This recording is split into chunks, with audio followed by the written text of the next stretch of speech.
Hello everyone. In this video, we are going to resolve this compound algebraic fraction into partial fraction. Let's get started. So we have that 3x squared plus 4x plus 2 is divided by x, open up a bracket, x squared plus 3x plus 2.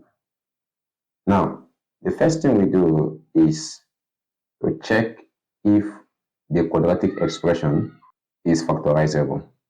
Now, to do that, recall that for a quadratic expression to be factorizable, the discriminant d must be greater than 0, and also the result obtained must be a perfect square. So therefore, we have that x squared plus 3x plus 2.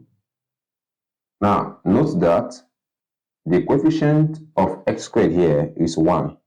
So, a here is equal to 1. Also, the coefficient of x here is 3. So, b is equal to 3. And also, the coefficient of c here, the constant term, is equal to 2. So, we know that discriminant d is equal to b squared minus 4ac. Now, let's plug in our values.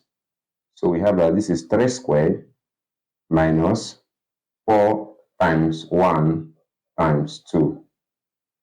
And 3 squared is 9 minus 4 times 1 is 4. And 4 times 2 is 8. So therefore, we have minus 8, which is equal to 1. Thus, the discriminant d is greater than 0. Therefore, the expression can be factorized. So, by factorizing the quadratic expression, we have to look out for two integers that when we add them, their result is equal to 3. And when we multiply them, their result is equal to 2. The two integers are plus 2 and plus 1. So our expression becomes x squared plus 2x plus x plus 2. So at this point, we have x, open your bracket, x plus 2 plus 1, open your bracket, x plus 2. So at this point, we have it that this is x plus 2 multiplied by x plus 1. So therefore, our compound fraction becomes 3x squared plus 4x plus 2 divided by x multiplied by x plus 2 and multiplied by x plus 1. Now at this point, we can now resolve the compound fraction. Now, looking at the denominators, we can observe that these are product of linear factors. So therefore, the compound fraction can be resolved as a divided by x plus b divided by x plus 2 plus c divided by x plus 1. Let's call here equation A. Now, we have to obtain the values of A, B, and C. And the first step to achieve that is by taking LCM at the right-hand side. So, if we take LCM at the right-hand side, we have x multiplied by x plus 2 and multiplied by x plus 1. Now, the LCM divided by x will be left with a multiplied by x plus 2 multiplied by x plus 1. Also, the LCM divided by x plus 2 will be left with b multiplied by x multiplied by x plus 1. And if the LCM is divided by x plus 1, we'll be left with c multiplied by x multiplied by x plus 2. Now we write down the left hand side. So we have 3x squared plus 4x plus 2 divided by x multiplied by x plus 2 multiplied by x plus 1. Now if you look at the left hand side and the right hand side, their denominators are the same. So therefore, we have to equate the numerators. So equating the numerators, we have that 3x squared plus 4x plus 2 is equal to a, open up a bracket, x plus 2, x plus 1, plus b, open a bracket, x multiplied by x plus 1, plus c, open a bracket, x multiplied by x plus 2. Now, let us expand the right hand side. So, x times x is x squared. X times 1 is x. 2 times x is 2x. 2 times 1 is 2. Plus, here, at this point, we have x times x is x squared. X times 1 is x. Plus, at this point, we have c multiplied by x times x is x squared. X times 2 is 2x. So we can write down the left hand side, which is 3x squared plus 4x plus 2.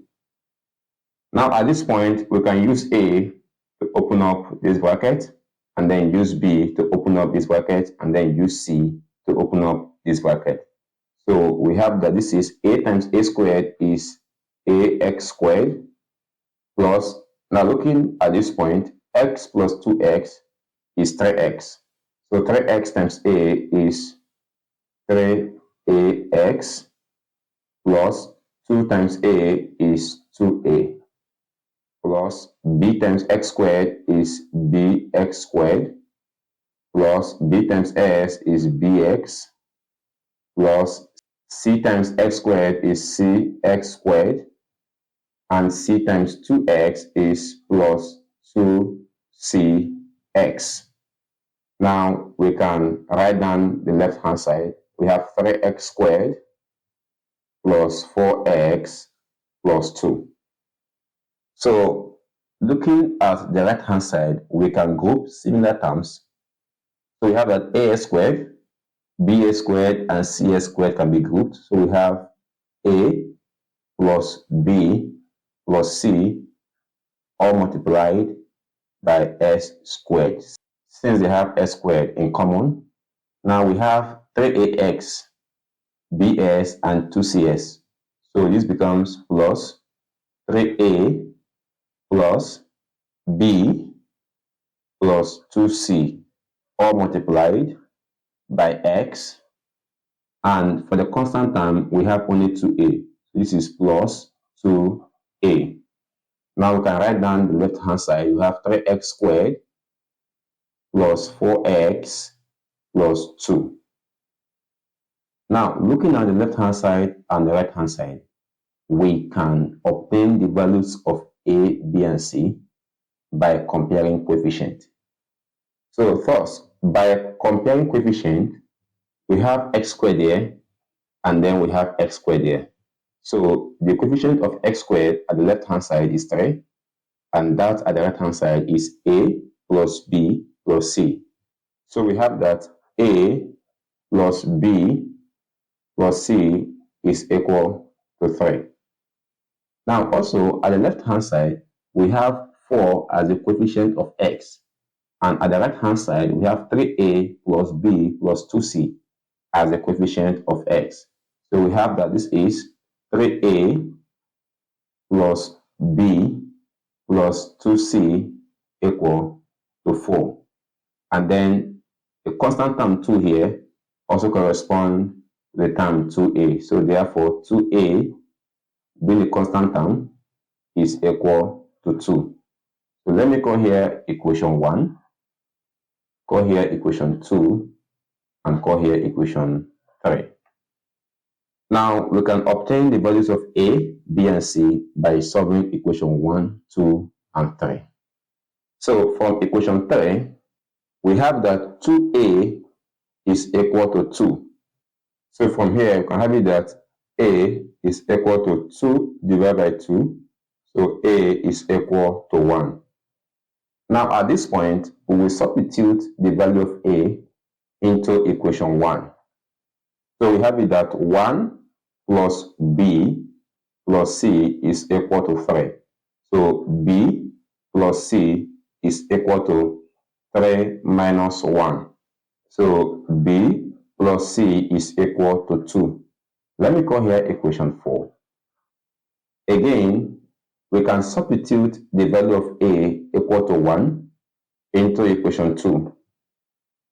And equation 2 is given as 3A plus B plus 2C equal to 4. So that's that there. And if we put in the value of A, the equation becomes 3 multiplied by 1 plus B plus 2C equal to 4. So we have that B plus 2C is equal to 4 minus 3. So B plus 2C is equal to 1. So let's call here equation 5. Now we can obtain the values of B and C by solving equation 4 and 5 simultaneously. So recall that equation 4 is B plus C equal to 2, and equation 5 is B plus 2C equal to 1. Now, if we subtract equation 4 from equation 5, we have that this is B minus B plus 2C minus C equal to 1 minus 2. So here will become 0.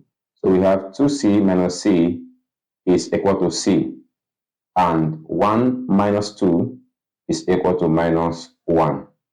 Now at this point, we can substitute the value of C equal to minus 1 into equation 4 to obtain the value of B. So B plus C is equal to 2. So since our C is negative 1, we have B minus 1 equal to 2. So B is equal to 2 plus 1. Therefore, B is equal to 3. So we have obtained the value of B and also obtained the value of C.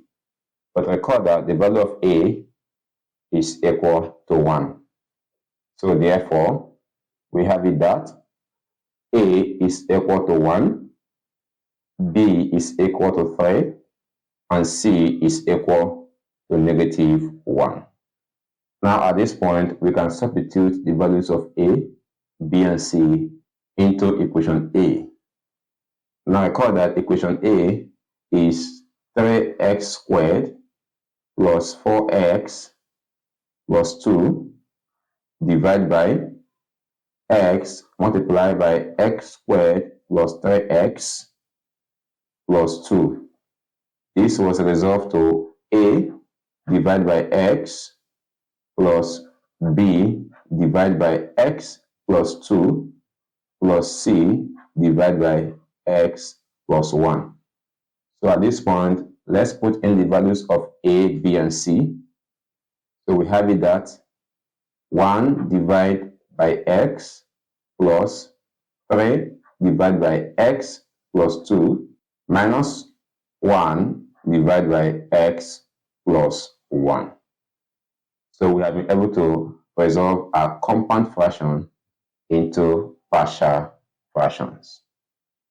Thank you so much for watching, and I hope you found the video helpful. Please don't forget to like this video.